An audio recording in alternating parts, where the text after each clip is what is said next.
wateja, lakini kesho utapata, watafidishia siku ya jana. Kwa hiyo usiogope. Ndivyo mahesabu ya Mungu alivyo, ndiyo mahesabu yalivyo.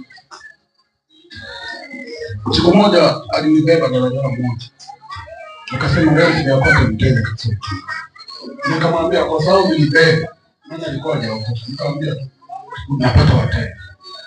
Wewe aliponipigisha alipoenda kashangaa tu niteremsha ya ombi hili kwa ajili ya mtoto huyu ambaye anafanya biashara.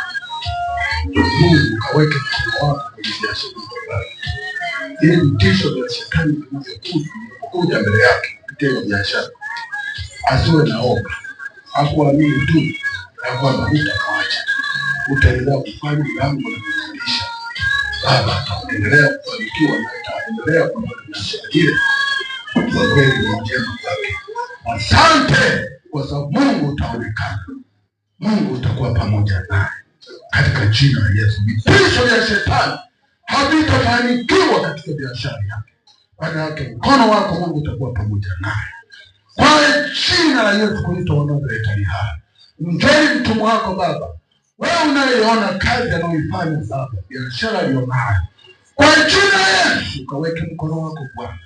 Mungu kae pamoja naye, maana umesema kila mtakapoenda mimi nitakuwa pamoja naye, na ukae pamoja naye katika hiyo biashara anayoifanya, ukaweke mkono wako na akazione baraka katika jina la Yesu. Shetani shindwe kwa jina la Yesu Kristo wa Nazareti.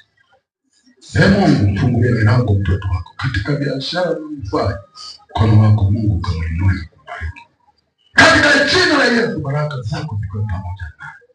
Fungua milango, shetani shindwe kabisa. Mkono wako Mungu kamuonekanie katika hiyo biashara. Ahadi zako ni kweli na hakika. Tunaomba tukiamini Mungu tufanye kwa jina la Yesu. Bwana Yesu, muonekanie mtoto wako huyu katika biashara unayofanya. Weka mkono wako Bwana. Shetani analeta vitisho vya kusababisha oga, ili shetani apate kujiingiza na kuleta kuharibu, ashindwe kwa jina la Yesu. Bali Mungu kae pamoja naye, kampe kibali hiyo biashara anaifanya kwa jina la Yesu Kristo. Bwana Yesu kaitie mahali pa juu alipoinuka. Sikia maombi haya ambayo umependezwa tuombe siku ya leo.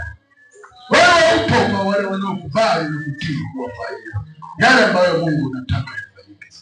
Fanye mtumishi wako Bwana, maana amekuamini na nitakuwa Mungu.